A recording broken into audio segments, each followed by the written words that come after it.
Hey everyone, and welcome.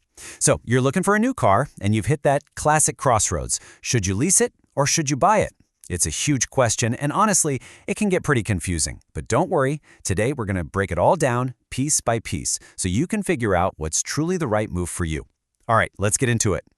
Here's the game plan. We're going to start with the single most important idea you need to understand. Then, we'll make the case for leasing and the case for buying. After that, we'll put them head-to-head to see the differences clearly. And we'll wrap it all up by helping you figure out which one of these paths actually fits your life. Okay, so let's get one thing straight right off the bat. There is no universally smarter option here. One isn't always better than the other. But, and this is a big but, one of them is almost definitely a much better fit for your personal finances, your driving habits, and what you want out of a car.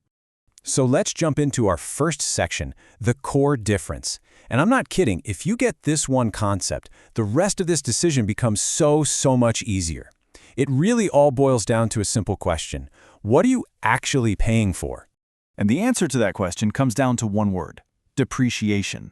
You know, that kind of painful fact that a brand new car starts losing value the second you drive it off the lot? Well, here's the absolute key. That loss in value, that is what you are paying for when you lease a car. Let's make this super clear. Think of it this way. With a lease, you're paying to use the car for, say, 3 years, so your payments cover the value the car loses during those 3 years, plus interest. But when you buy, you're financing the whole enchilada, the entire price tag of the car. You're paying for the whole thing, not just the part of its value that you use up. Okay, so now that we get that fundamental difference, how does it actually play out in the real world? Well, let's move on to Section 2, the case for leasing. Since you're only paying for the depreciation, you can probably guess the biggest perk, right? This is the path for anyone who loves flexibility and lower monthly bills. And yeah, the benefits here are pretty tempting. First off, because you aren't paying for the whole car, your monthly payments are almost always going to be lower. That means you get to drive a brand new car every 2 or 3 years. You're always under the factory warranty, which is a huge peace of mind. A lot of times you can get into a lease with little or no money down. And at the end of it all, you just turn in the keys. No stress about selling it or haggling over trade-in values. So here's the bottom line on leasing. It's all about getting more car for your money, month to month. That fancy model with all the cool tech and safety features that might seem out of reach if you were buying, well, it could totally be affordable with a lease payment. But what if you're not thinking about this month's payment? What if you're playing the long game? Well, that brings us right to Section 3, the case for buying. This is the path that's all about building ownership, equity, and having total ultimate freedom. See, when you buy a car, it's yours. It's an asset. And the best part, once you pay off that loan, the payments stop. The car is 100% yours to keep, to sell, or to trade in. There's 0 mileage limits, so you can drive across the country and back if you want, and you have complete freedom to customize it, modify it, do whatever you want with it. And this is where the math really starts to flip. Yeah, the monthly payments are higher when you buy, no doubt.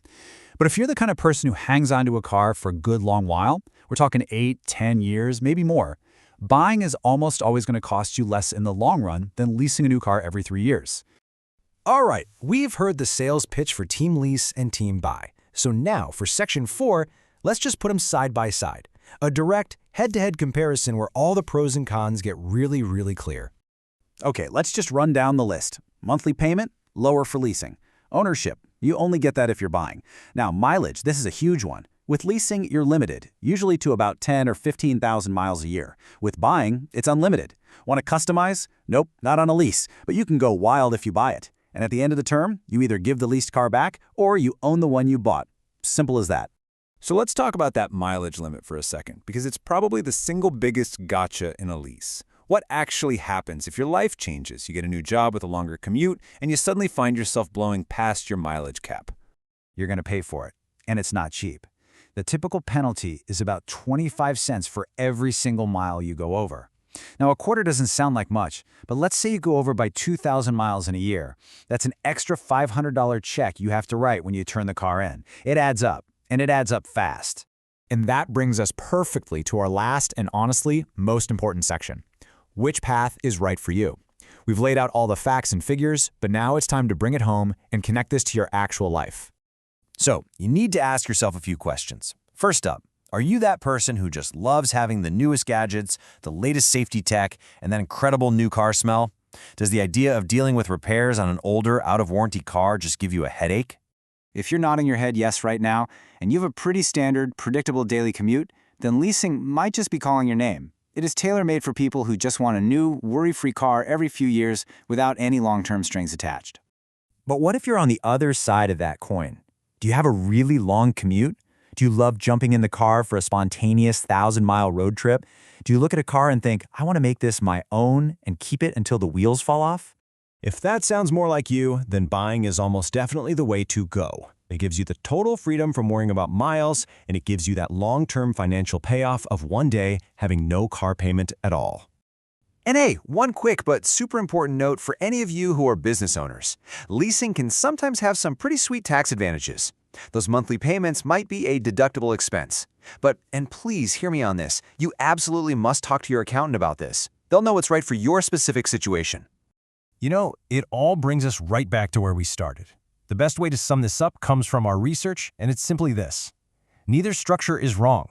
It's not about which one is better in a vacuum. It's about which one is better for you. So if you only remember one thing from all of this, let it be this. Stop asking which one is cheaper and start asking which financing model actually matches my lifestyle. Match the financing to your life, not the other way around. So I'm going to leave you with one final, powerful question to ask yourself, and it really boils everything down. Are you paying for continuous access to a new vehicle every few years, or are you investing in an asset that, one day, will be 100% yours? Your answer to that question will tell you everything you need to know.